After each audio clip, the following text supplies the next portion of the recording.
People, good day and welcome back to our YouTube channel, Marjan's Garden. So ayan guys, umuulan ngayon dito and katapos ko lang din gumawa ng flat ng aking pechay. So natamnan ko na rin siya guys. Mamaya papasilip ko sa inyo and nalagyan na rin siya ng net. And ito, nakapaglagay ako ng mga aloe. Yan, aloe vera yan guys. Dito sa labas ng ating net ng ating greenhouse. So pasok tayo guys. Meron tayong daanan dito. Tsaka dun sa kabilang harapan, meron dun daanan guys. So dito na lang tayo dadaan. Umuulan ngayon guys, grabe. Ayan. Kanina maambon-ambon habang gumagawa ako dun sa flat ng ating pechay. Ito yung natapos ko kahapon guys. Ayan. Ano na ba to guys? Part 5, part 6 na. Ayan, part 5 na ata to guys or part 6. Ayan, kasi ito yun na yung last na ginawa namin dito guys sa loob ng bago natin na greenhouse. Ayan, nagpapaulan ako dito guys.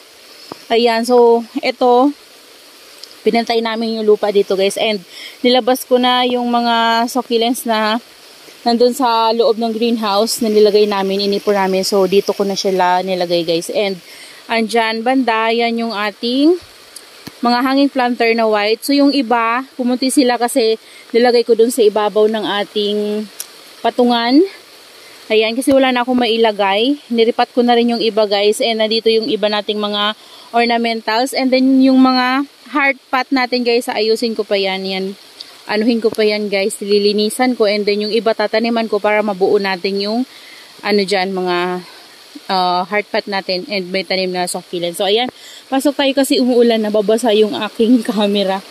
Ayan, so dito wala na akong mailagay na patungan guys, kaya ang ginawa ng papa ko yung luma namin na patungan dun sa baba. So medyo sira na nga siya guys. So nilagay muna namin dito.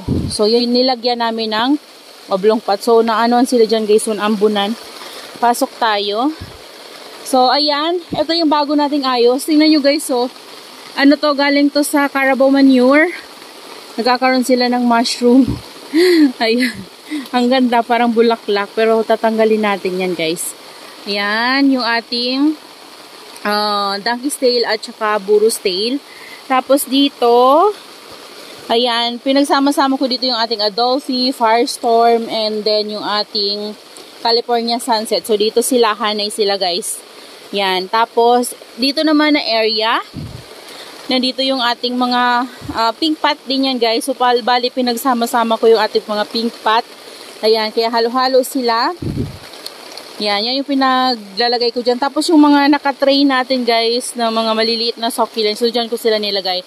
So yung ating mga aloes, ayan, umuulan ngayon, kaya naulanan sila dyan guys. And meron pa tayong mga succulents sa ilalim guys, hindi ko pa naayos oh. Ayan, yung mga propagation ko yun nandun. Ayan, yan kasi guys, wala pa tayong mapaglagyan. Ayan o, tingnan nyo. Basa na dito na area. Siguro papalagyan ko yan ng buhangin sa kapatid ko kapag nandito siya. Ngayon kasi guys, wala siya. And then, umuulan, so mabigat yung buhangin kapag kuhanin. And dito naman banda, ayan, natutuluan sila dyan guys. So, kasi dyan banda ay naulanan talaga sila. So, yan, hindi na ako magdidelay kasi mahilig naman yan sila guys sa water. Ayan. Ayusin ko pa yan guys. So, meron pa akong nakapatong doon. Ayan o. Yan sila. Yung mga hanging planter natin na mga to. Ayan sila. Okay na okay sila. Kailangan ko na rin to guys diligan ulit. Kasi sobrang dehydrated talaga to sila guys. Yan. Tapos dito banda. Ito na yung daanan natin. So sobrang nakakapagod guys paggawa ng natin greenhouse na to. Kasi huhukay ko ng lupa. Papantayin yung lupa dito sa loob para magandang tingnan, hindi gaya nung dati natin na greenhouse na medyo may paumbok ng lupa, yung hindi pantay. So ito, pinantay talaga namin to guys. Ayan, mayroon pa akong hindi naayusin, pinatong ko lang, namumulaklak nga guys yung iba natin na astro gymno pala. Ayan, may flower siya, ang ganda ng flower ng isang yun no.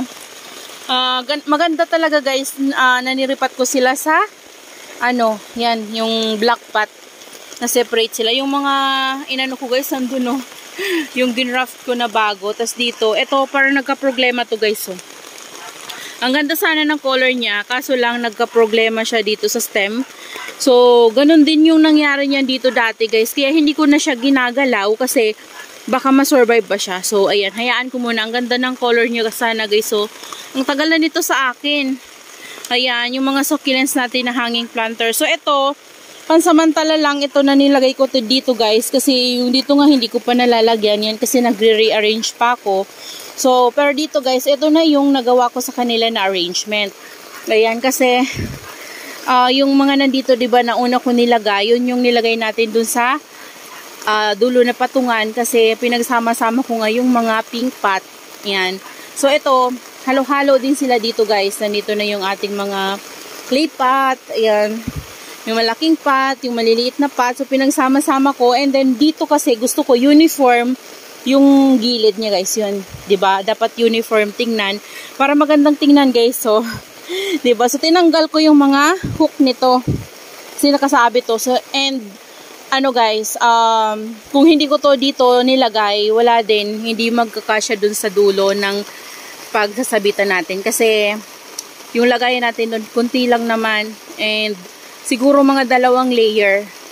Kaso wala na kaming poste na magamit dun sa dulo. Kaya, yun lang muna yung ginawa namin guys. Pero, sa tingin ko, naisip ko guys, na kapag mayroon akong mailalagay dito, papalagyan ko pa dun ng isang, bamboo, and then kapag nakahanap kami ng poste na panglagay, ito, ibabalik ko yung mga hook nila, and then lalagay ko dun. And kapag hindi nila kinaya yung sobrang ulan, lalo na ngayon na tag-ulan na guys, papalagyan ko ng UV plastic ulit dun banda sa dulo.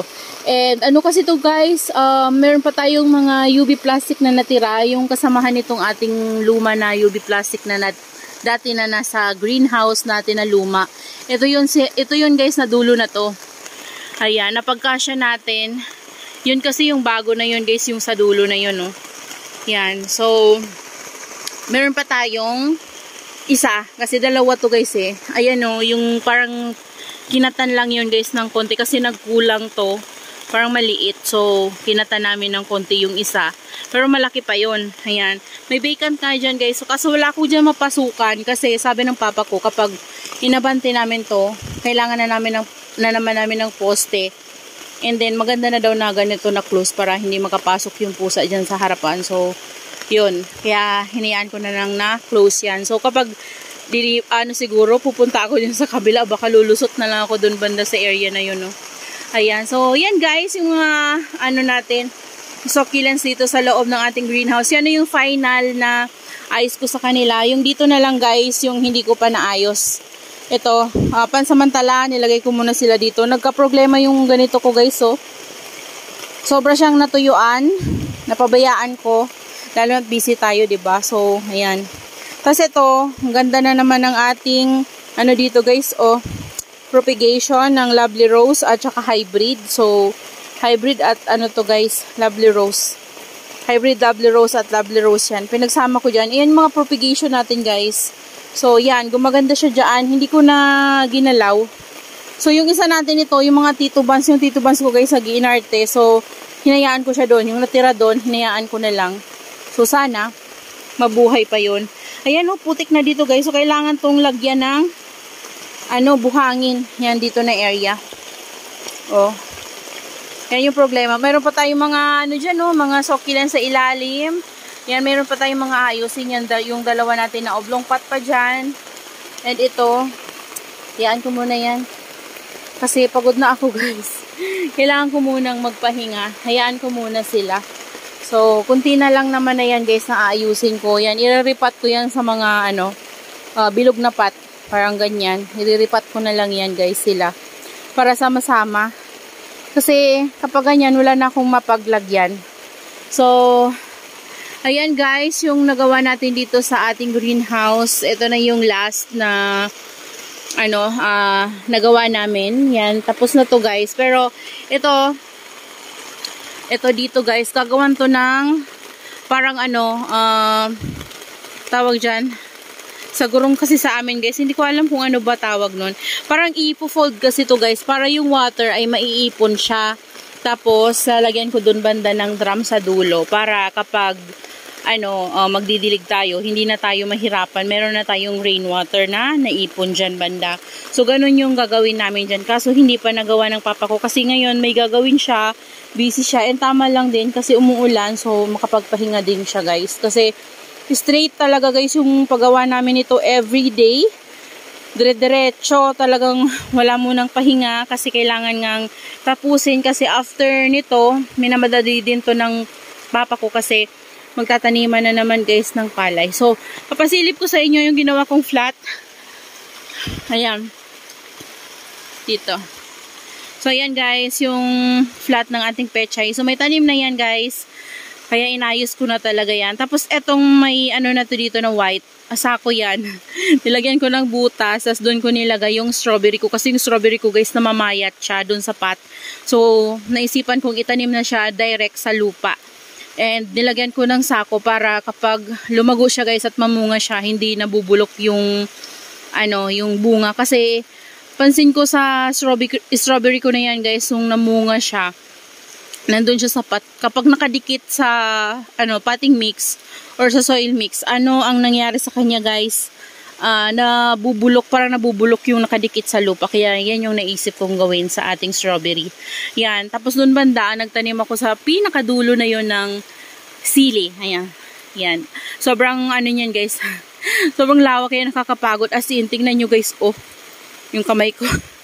Grabe. Kasi kakatapos ko lang din dyan guys. So ayan.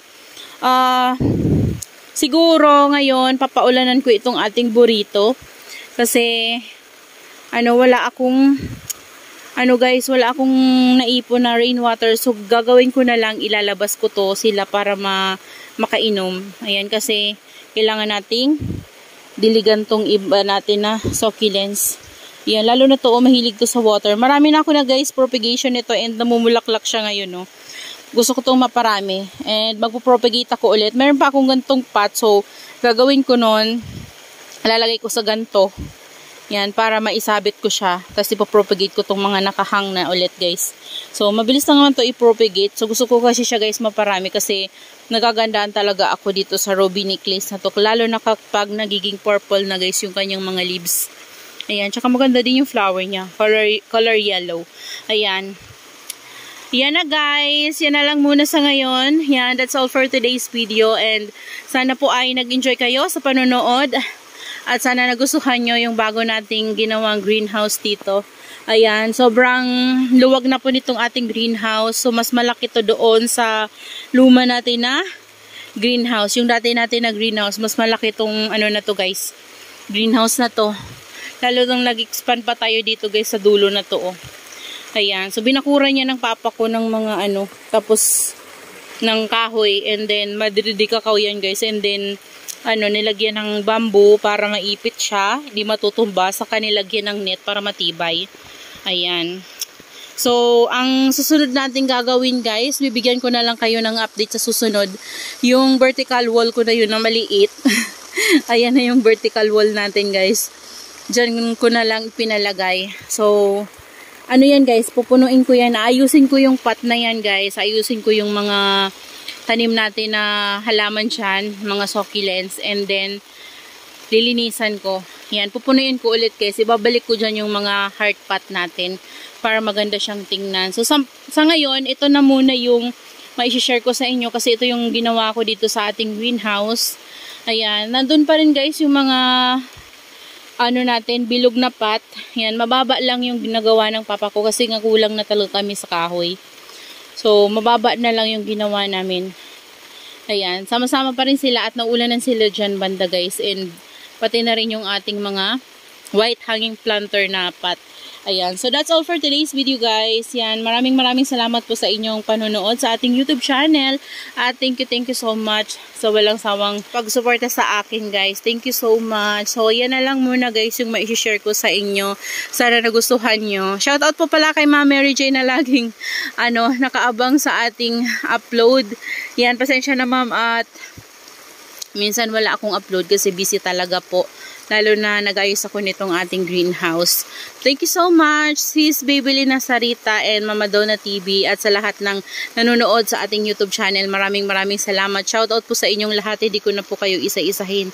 Thank you so much. Bye-bye guys, and see you on my next vlog. Happy gardening!